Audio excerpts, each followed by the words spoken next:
cry out, we need a move. Oh, we need a move, yeah. We need a move. We need a move.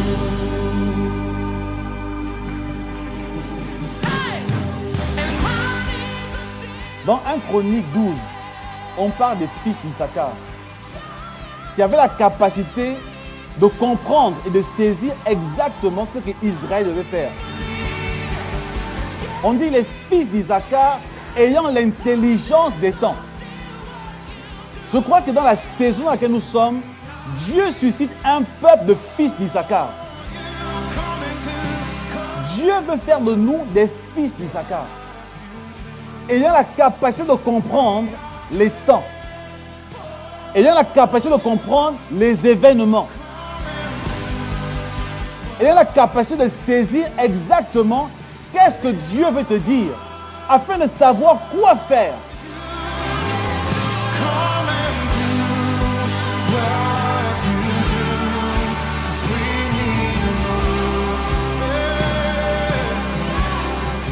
Le prophétique, c'est la capacité d'anticiper les événements et les situations.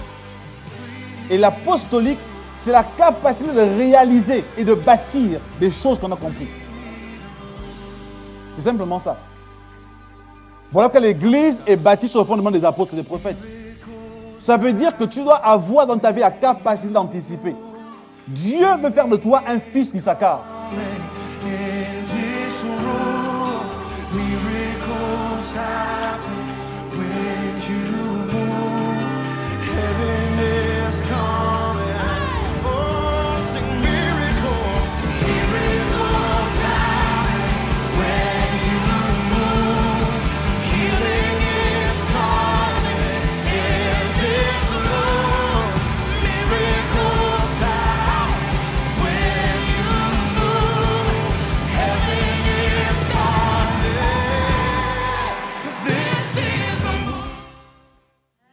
Bonjour à tous, merci de prendre place.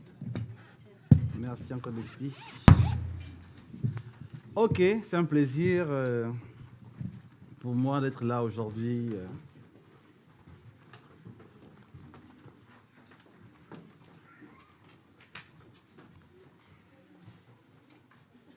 Ok, en tout cas c'est un plaisir, merci. Donc bonjour à tous, bonjour à ceux qui nous suivent sur les différents canaux de réseaux sociaux. Vous êtes sur Facebook, sur YouTube, c'est un plaisir. Il y a beaucoup de choses à dire, j'aurais beaucoup de choses à dire, mais j'aimerais juste cet après-midi, ce matin plutôt, communiquer une pensée prophétique. Communiquer une pensée prophétique, c'est... je ne sais pas si on peut dire que c'est vraiment un message en tant que tel, parce que Dieu parle de plusieurs manières. Amen. Dieu parle de plusieurs manières, et je pense que nous devons être sensibles. Je pense que Deslie le dit tout à l'heure, que Dieu envoie les prophètes pour communiquer une pensée. Amen. Et je pense que c'est important de comprendre le contexte dans lequel nous sommes aujourd'hui. C'est important de comprendre la phase dans laquelle nous nous trouvons à différents niveaux. Nous nous trouvons, on va dire, dans le monde aujourd'hui, parce que je pense que chacun de vous regarde un peu l'actualité, n'est-ce pas? Et voit un petit peu comment le monde se bouscule de plusieurs manières. Aujourd'hui, ma pensée n'est pas de venir donner un point de vue politique particulier, mais c'est de donner une perspective divine. Amen. Perspective divine. Qu'est-ce que Dieu dit? Qu'est-ce que Dieu dit? Et j'ai beaucoup aimé la manière aussi dont je a commencé à parler tout à l'heure, parlant de Dieu parle à ciel. Amen. Et c'est important aussi de comprendre aussi la phase dans laquelle la famille ciel se trouve en ce moment. Amen. Dans quelle phase? Dans quelle phase Dieu est en train de nous conduire? Dans quelle phase Dieu est en train de faire certaines choses? Parce que sinon, en fait, on ne comprendra pas et on peut, on va dire, être bousculé. On peut mal saisir la pensée de Dieu, mal comprendre les contextes, les paramètres dans lesquels Dieu est en train de nous emmener. Amen. Et c'est aussi important de comprendre dans toutes ces choses-là, qu'est-ce que Dieu, dans quelle phase toi-même personnellement tu te trouves. Amen. Dans quelle phase, toi, tu te trouves aujourd'hui? Parce que Dieu nous place toujours dans un cadre, dans un contexte. N'est-ce pas? Vous savez, aujourd'hui, le monde est bousculé de plusieurs choses.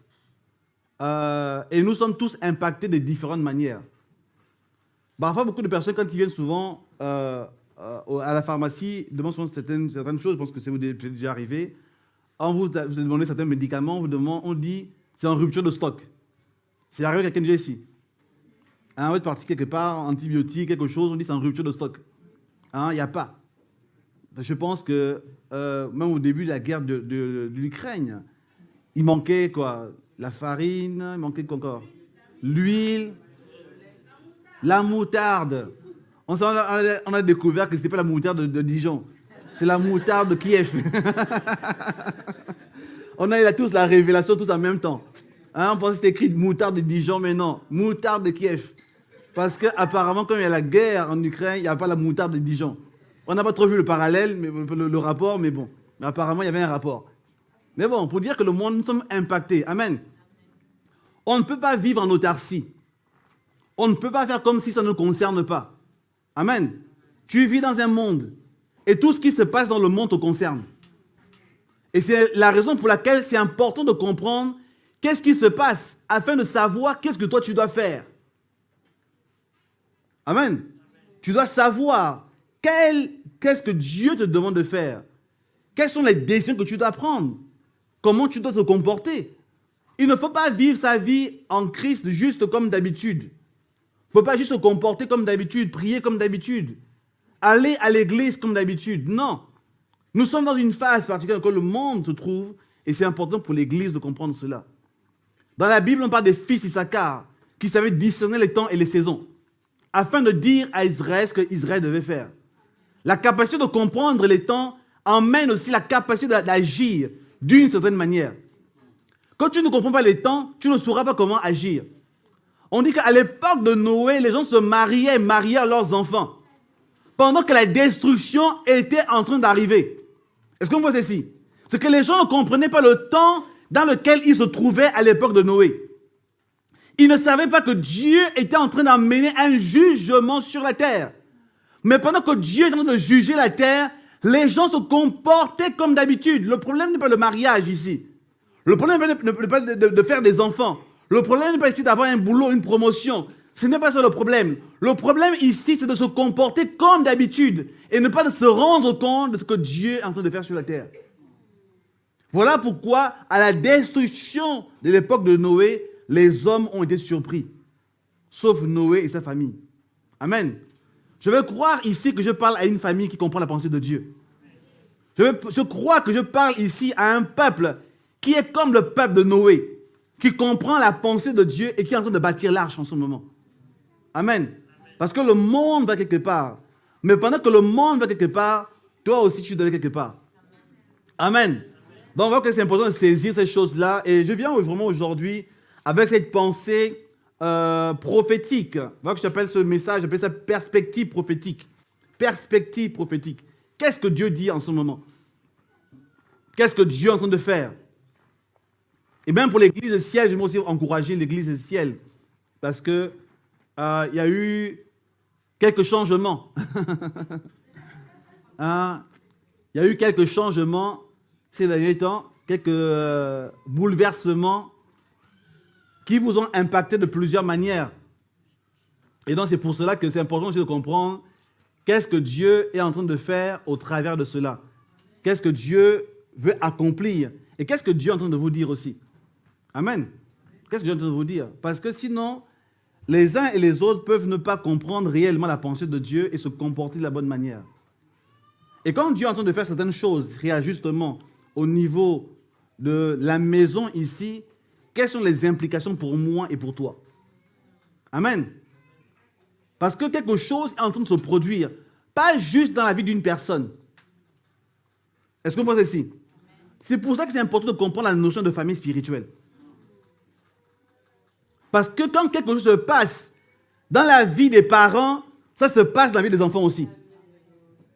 Est-ce que vous pensez ici? Mais maintenant, ça ne se passe pas en toi quand tu n'es pas enfant. Est-ce que vous me saisissez un peu ici, là? Quand tu n'es pas enfant, ça ne te concerne pas. Mais quand tu es dans la maison, quand tu es enfant de la maison, des choses qui se passent dans la vie de tes parents te concernent.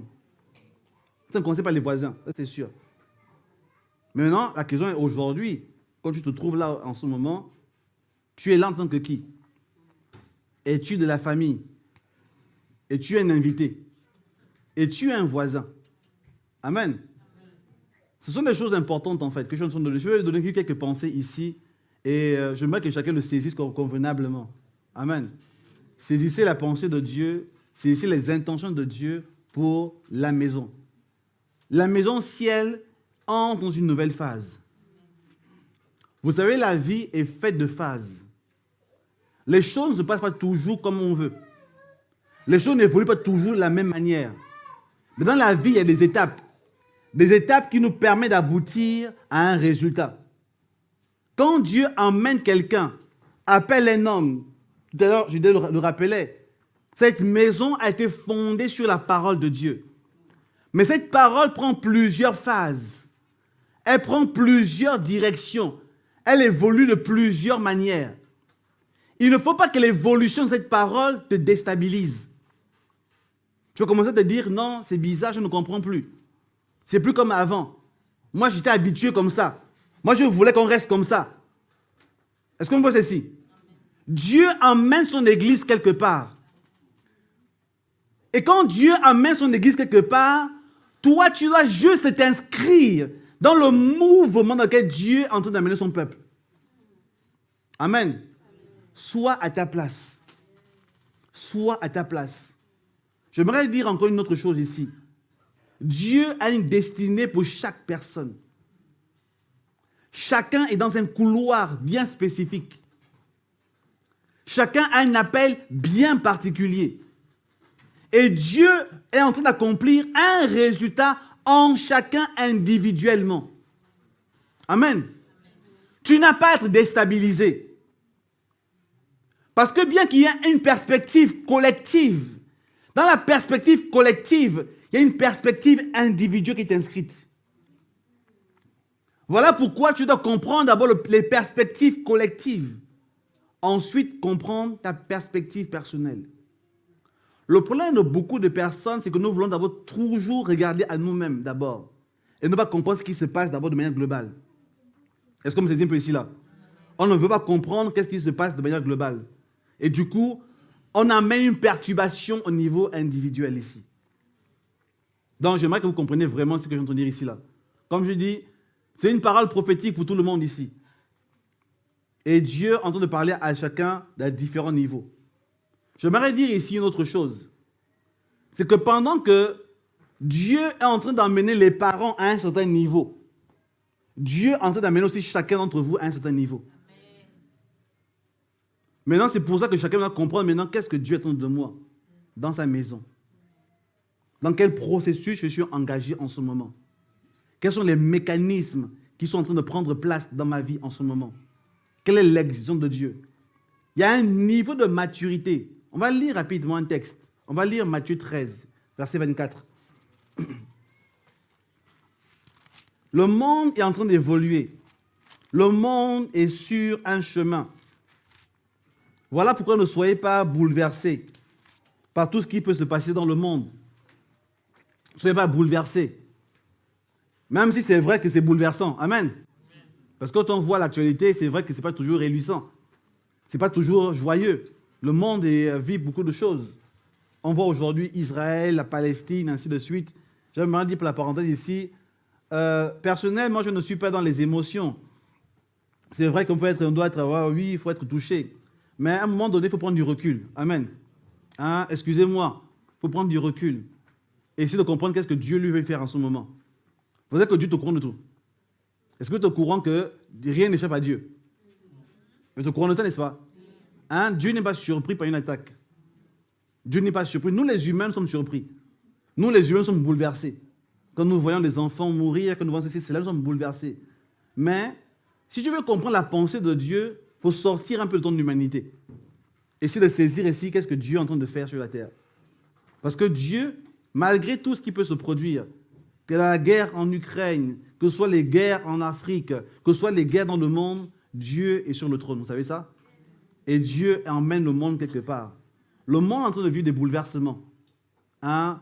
Dans les films de science-fiction, on appelle ça une terraformation. Ça veut dire que la terre est en train de changer. Hein? En train de changer. Parce que des choses sont en train de, on va dire, un nouvel ordre en train de prendre forme. Voilà pourquoi il faut être conscient de ce qui se passe. Sortez des émotions, mais comprenez la pensée de Dieu. Parce que vous aussi, vous avez un rôle à jouer. L'église, ce n'est pas ce que vous croyez. Est-ce que vous voyez ceci? L'église, ce n'est pas ce que vous croyez. Ce n'est pas un groupe religieux. L'église, c'est le peuple, l'armée de Dieu pour accomplir sa volonté sur la terre. Vous êtes au courant de ça, n'est-ce pas? Ça, c'est l'église ici, là. Voilà pourquoi vous devez être conscient de ce qui se passe et de quel rôle vous devez jouer. Si Dieu vous a suscité dans cette génération, c'est que quelque chose existe en vous. Dieu a déposé en vous quelque chose, une semence, quelque chose qu'il a déposé en vous pour accomplir quelque chose de spécifique. Et chacun doit jouer son rôle. Et je crois que dans l'église ciel, plus qu'ailleurs, vous devez le comprendre. Amen. Dans ce monde de bouleversement, des hommes et des femmes se lèvent. Dans ce monde de chaos, dans lequel les gens se posent des questions, Dieu suscite des hommes et des femmes pour accomplir sa volonté. C'est là où chacun doit se poser la question, quelle semence réside en moi? Quelle est la paix que Dieu a déposée en moi? Ici, ce n'est pas une question religieuse. Est-ce que vous voyez ici? Parce que malheureusement, on a toujours amené l'Église dans un contexte trop religieux. Et ça, il faut sortir un peu de ça. Gagner les âmes, chasser les démons, guérir les malades, prophétiser. Je ne suis pas contre cela. Moi-même, je prophétise.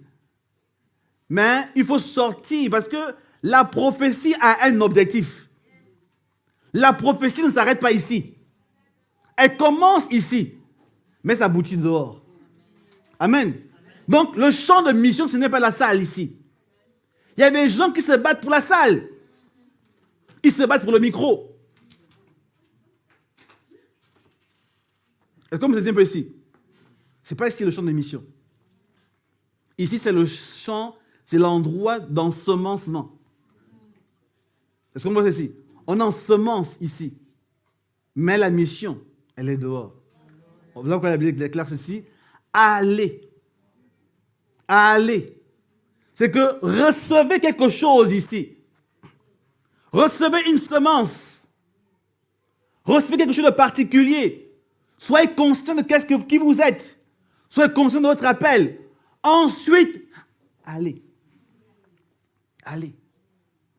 Donc voilà pourquoi nous ne nous battons pas. Chacun a un champ ici.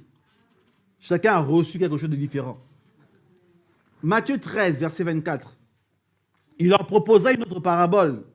Il dit, le royaume des cieux est semblable à un homme qui a semé une bonne semence dans son champ. Mais pendant que les gens dormaient, son ennemi vint, sema de l'ivraie parmi le blé, et s'en alla. Lorsque l'herbe eut poussé et donné du fruit, l'ivraie parut aussi. Les serviteurs du maître de la maison vinrent lui dire, « Seigneur, n'as-tu pas semé une bonne semence dans ton champ? D'où vient donc qu'il y ait de l'ivraie ?» Il leur répondit, « C'est un ennemi qui a fait cela. » Et les serviteurs lui dirent, « Veux-tu que nous allions l'arracher? » Non, dit-il, de peur qu'en arrachant l'ivraie, vous ne déraciniez en même temps le blé. Laissez croître ensemble l'un et l'autre jusqu'à la moisson. Et à l'époque de la moisson, je dirai au moissonneur, arrachez d'abord l'ivraie et liez-la en gerbe pour la brûler, mais amassez le blé dans mon grenier. Amen. Ici, cette parabole est très très profonde. Je ne vais pas donner trop de détails ici, mais j'aimerais juste dire ici qu'il y a deux semences ici qui grandissent. Et c'est le champ dans lequel le monde se trouve aujourd'hui. Amen.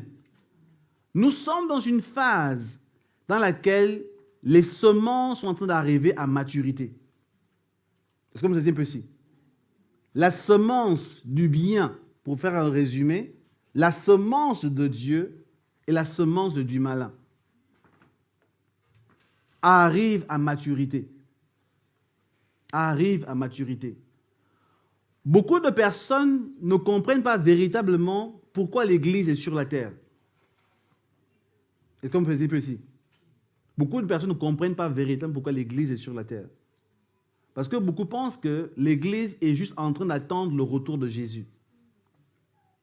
Mais j'espère que je ne vais pas trop vous choquer ce matin. L'Église n'est pas en train d'attendre le retour de Jésus. Est-ce que vous me comprenez un peu ici, là? L'Église n'est pas en train d'attendre le retour de Jésus. L'Église est sur la terre pour accomplir un mandat. Et tant que le mandat n'est pas accompli, l'Église ne partira pas. L'Église ne partira pas. Parce qu'il y a deux semences qui doivent s'affronter. Il y a deux semences qui doivent s'affronter. Les deux semences doivent arriver à maturité. Le blé doit croître jusqu'à porter du fruit. Pendant que l'ivraie aussi doit croître jusqu'à porter du fruit.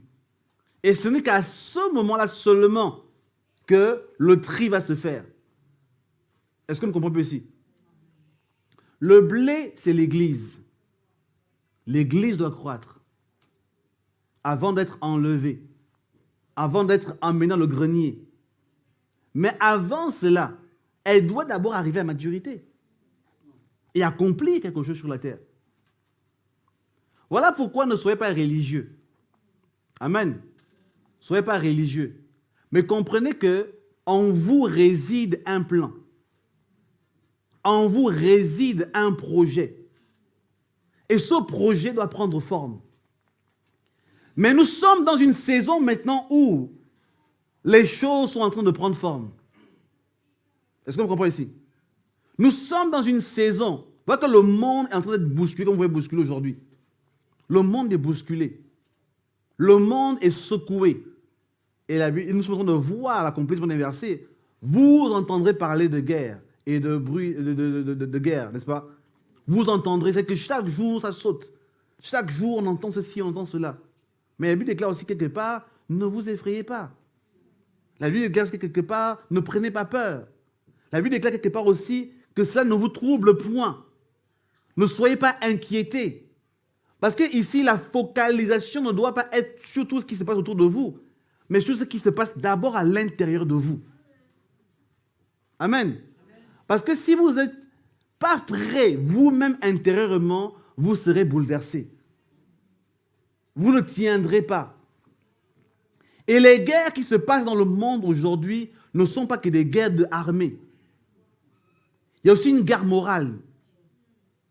Il y a aussi une guerre de l'éducation. Il y a une guerre dans plusieurs domaines de la société. Et dans ces guerres-là, nous sommes tous participants. Nous voyons et nous sommes tous touchés par ces guerres-là. C'est vrai qu'on est plus touchés par les images à la télévision, n'est-ce pas? On est moins touchés par les gros mots que les enfants peuvent avoir à la maison. On pense que ce n'est pas grave, alors que c'est une guerre en réalité. Amen. Il y a une guerre qui se livre en ce moment. Il y a une guerre qui est en train de se produire, dans laquelle chacun doit avoir un rôle. Chacun doit comprendre qu'est-ce que Dieu attend de lui. Est-ce que vous comprenez ici là?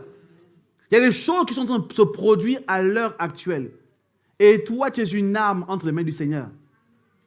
Mais tu ne seras une arme que dans ta position de maturité. Voilà pourquoi ce matin, je suis venu parler à Ciel. Je parle à l'Église pour dire que nous sommes dans une phase de transition. Amen. Une phase de bouleversement. Une phase dans laquelle Dieu est en train d'armer son peuple. Et dans laquelle, si toi, tu ne te positionnes pas, malheureusement, tu seras du mauvais côté. Amen. Tu ne verras pas les choses s'accomplir dans ta vie. Tu vas juste être religieux. Tu vas juste prier. Mais tu ne joueras aucun rôle. Et quand Dieu commence à susciter des personnes, tu vas être envieux. Tu vas commencer à te dire, oui, moi aussi j'aurais voulu. Mais quand tu n'as pas débuté le processus, tu ne pourras pas entrer dans les perspectives de Dieu. Commence d'abord dans le processus. Entre dans ton appel. Entre dans la famille. Comprends qu'est-ce que Dieu est en train de faire à l'heure actuelle. Comprends ces choses-là. Amen. Comprends ces choses-là. Et je crois que pour la famille Ciel aujourd'hui, il y a des choses dans lesquelles Dieu est en train de vous emmener. Il y a des choses que Dieu est en train de construire dans la famille Ciel aujourd'hui. Les choses ne seront plus jamais les mêmes. Les choses ne seront plus jamais les mêmes. Maintenant, est-ce que tu es préparé à cela? Est-ce que tu es prêt à entrer dans une nouvelle phase? Est-ce que tu es prêt à grandir? Peut-être que pendant trop longtemps, tu étais immature. Tu as toujours dépendu des personnes. Tu as toujours voulu qu'on t'encourage, oui, on te pousse. Quand tu ne viens pas à l'église aujourd'hui, on te pousse, tu es où dimanche, oui, je vais venir dimanche prochain. Mais ce n'est pas cette phase-là dans laquelle nous entrons aujourd'hui. Amen. Ce n'est pas cette phase-là. C'est une phase dans laquelle chacun doit maintenant devenir mature. J'aimerais dire ceci. Il y a un mouvement qui doit amener chacun à quitter de l'immaturité, à entrer dans la maturité. C'est un mouvement de maturité. La semence a été semée immature, mais elle doit grandir. Est-ce qu'on voit ceci? La semence est mise en terre, mais la semence doit se développer. Elle doit se développer. Elle doit grandir. Quelle semence as-tu reçue? Quelle semence as-tu reçue? Quelle semence réside en toi? Quelle semence? Donc le Seigneur aujourd'hui est en train d'interpeller chacun dans cette nouvelle phase. Le Seigneur est en train d'interpeller chacun à entrer maintenant dans plus de conscience. Si hier on t'a toujours poussé, tu dois devenir toi-même mature. Si hier tu avais toujours besoin de béquilles, tu avais besoin qu'on t'entoure, tu es toujours facilement déboussolé, tu dois maintenant prendre plus d'assurance. Parce que chacun doit maintenant entrer dans son champ. Chacun doit maintenant entrer dans les choses dans lesquelles Dieu l'attend. Amen. L'Église doit aller dans la maturité. On ne peut plus rester immature. On ne peut plus rester stagnant. Rester les mêmes personnes. Vouloir toujours reproduire les mêmes choses. Voilà pourquoi tout à l'heure, je disais, parfois les gens regardent d'autres églises. On se dit que là-bas, c'est mieux. Mais tout le monde n'a pas reçu le même appel, vous savez ça. Chaque famille a une particularité. Et chaque famille doit jouer un rôle particulier, spécifique. On va lire rapidement deux textes intéressants ici. On va lire Éphésiens 4. Éphésiens 4. Je vais lire à partir du verset 11. Je me suis en train de parler ici du développement, de la maturité, d'un mouvement vers la maturité. Je suis en train de parler d'un mouvement vers la maturité, un mouvement qui doit prendre place, un mouvement qui doit se développer, un mouvement dans lequel chacun doit se trouver. Il y a un mouvement. Éphésiens 4, verset 11 dit ceci. Et il a donné les uns comme apôtres, les autres comme prophètes, les autres comme évangélistes, les autres comme pasteurs et docteurs, verset 12, pour le perfectionnement des saints en vue de l'œuvre du ministère et l'éducation du corps de Christ, verset 13, jusqu'à ce que nous soyons tous parvenus à l'unité de la foi et de la connaissance du Fils de Dieu, à l'état d'homme fait à la mesure de la stature parfaite de Christ, verset 14, afin que nous ne soyons plus des enfants flottants et emportés à tout vent de doctrine par la ruse et tromperie des hommes, par la tromperie des hommes, par leur ruse, par les moyens de la séduction. Amen. Ici, le combat, c'est contre l'immaturité. Tu es trompé facilement. Tu es déboussolé facilement par les circonstances. Je ne nie pas ici qu'on a des problèmes personnels. Est-ce qu'on voit ceci? Je ne nie pas ici qu'on a des difficultés dans la vie. On peut être malade. On peut avoir des problèmes financiers, des problèmes administratifs, des problèmes dans les familles, des problèmes professionnels, et ainsi de suite. On a le droit d'avoir ce genre de problème-là. Ici, je veux dire ici que la maturité te permet de comprendre les priorités de ta vie. Amen. Ici, le verset d'Éphésiens 4 nous dit une chose ici, on dit, le Seigneur a donné à l'Église des ministères qui ont pour but d'amener la perfection, c'est-à-dire faire grandir. Hein? Faire grandir, amener la maturité. Verset 13, jusqu'à ce que nous parvenions tous. C'est-à-dire qu'il y a un état de maturité qui doit prendre forme. Et il y a un objectif que Christ veut voir. Ça veut dire quoi? Ça veut dire que chacun doit devenir Christ à un certain niveau. Est-ce qu'on voit ceci? Mais qui est Christ? Christ est l'envoyé de Dieu pour les maux de la terre. Ça veut dire que Dieu veut faire de toi un envoyé pour certains maux qui existent actuellement dans la société. Dieu veut faire de toi un envoyé Un oint, une personne qui a reçu un mandat, après avoir subi un processus de maturité. Dieu ne nous envoie pas tout de suite. Que tu ne grandis pas d'abord. Est-ce qu'on voit ceci? Beaucoup de personnes sont parfois très pressées. Ils veulent faire ceci, ils veulent faire cela. Prends le temps de grandir. Il y a des saisons de maturité. Il y a des saisons de croissance. Il y a des saisons d'action aussi. Maintenant, dans quelle saison, toi, tu te trouves en ce moment? Et tu es en train de comprendre le processus que Dieu a commencé dans ta vie. Et tu es en train de comprendre le processus qui a commencé dans l'église ciel aujourd'hui. Qu'est-ce que Dieu est en train de faire dans l'église en ce moment? Dans cette famille. Parce que chaque famille n'accomplira pas la même chose. Vous savez ça? Chaque église n'est pas appelée à faire la même chose. Malheureusement, aujourd'hui, beaucoup de personnes confondent trop de choses. Et je n'aime pas taper sur des églises, mais je vais faire quand même un petit, comment dire cela, une petite mise au point. Le but d'une église, ce n'est pas de grandir numériquement. Est-ce que vous comprenez ici là? Le but d'une église, ce n'est pas d'atteindre 1000 personnes, 10 000 personnes, 15 000 personnes, 50 000 personnes, 1 million de personnes. Ce n'est pas vrai. Ce n'est pas vrai. Si cette semence existe en toi, il faut la chercher. Enlève cette nouvelle semence en toi. Ce qui fait la qualité d'une église n'est pas le nombre de personnes. La qualité d'une église se voit par l'accomplissement de la vision. Et la vision ne correspond pas au nombre de personnes. La vision correspond à ce que Dieu a dit. La semence qui arrive à maturité et l'accomplissement de ses buts. Voilà la vision d'une église ici. Le nombre n'en fait pas partie. On peut être 15, on accomplit la volonté de Dieu. On peut être 10 000, on accomplit la volonté de Dieu aussi. Ce n'est pas le nombre qui accomplit. Ça devient la compétition. Est-ce qu'on voit ceci? Voilà pourquoi c'est important de saisir la vision de ton église.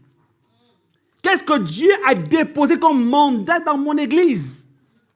Qu'est-ce que Dieu a déposé comme mandat dans ma famille spirituelle?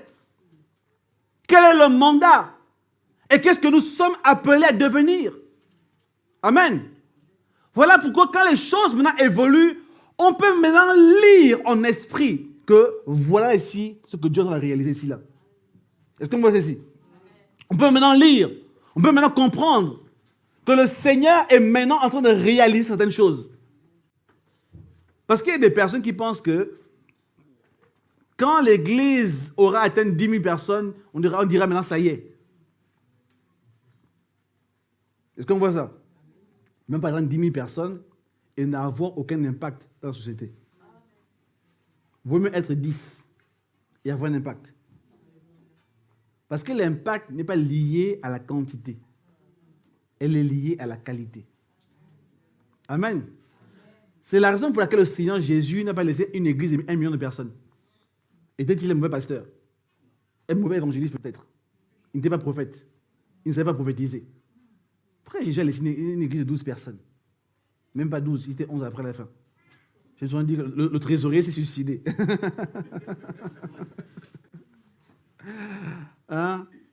Il y a une église de 12 personnes, mais dans les 12, là, il y a un problème. Parfois, ça arrive comme ça souvent dans les églises. Le trésorier s'est suicidé. Et l'adjoint l'a renié, Pierre. Mais c'est l'église de Jésus. Est-ce qu'on voit ceci? Mais pourquoi lui n'a pas laissé une méga church? Parce que le plus important, c'est la semence. Et c'est parce que cette semence que nous sommes là aujourd'hui. On appelle ça la qualité. Voilà pourquoi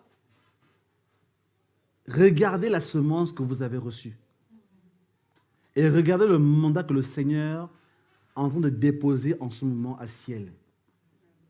Regardez les perspectives prophétiques que Dieu veut bâtir. Voilà pourquoi ne t'attache pas à une église par rapport à l'extérieur. Attache-toi parce que Dieu Seigneur t'appelle là-bas, cette église. Parce que ton appel correspond à cet appel de cette famille.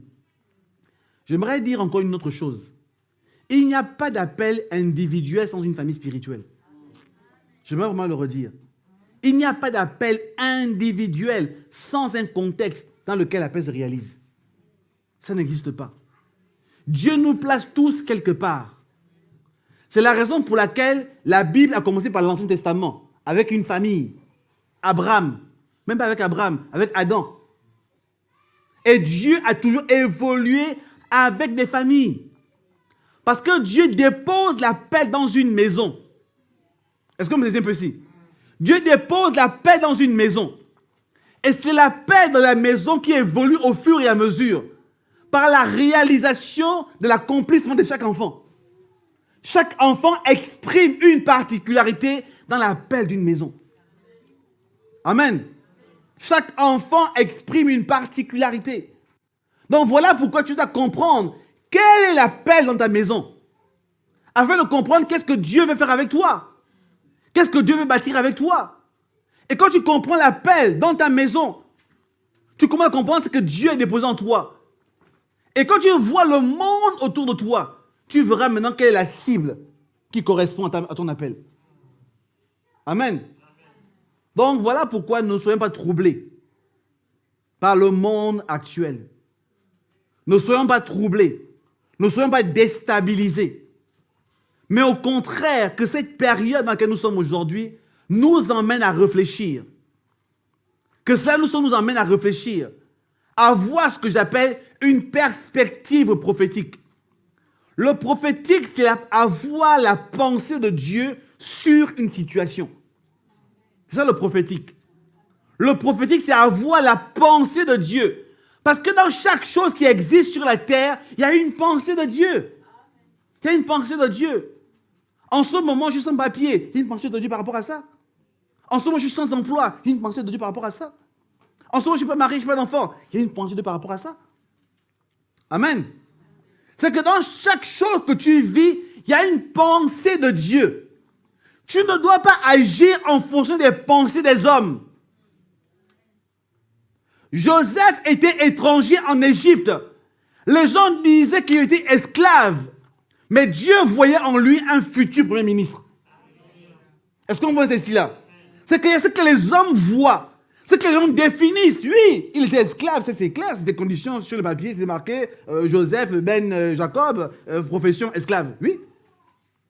C'est ça qu'identité, c'est marqué son titre de séjour.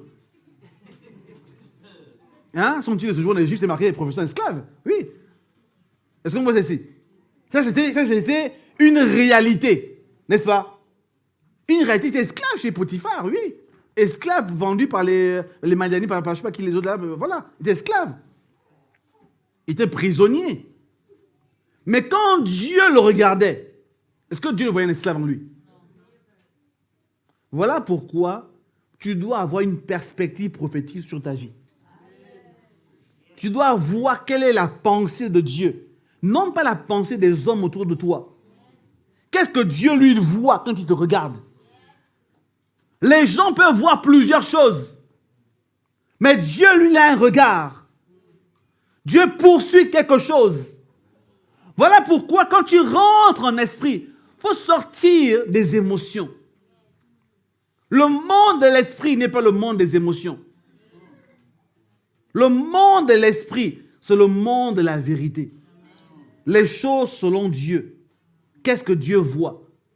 Quand tu rentres dans ce monde-là, tu prends de la distance avec beaucoup de choses qui t'entourent.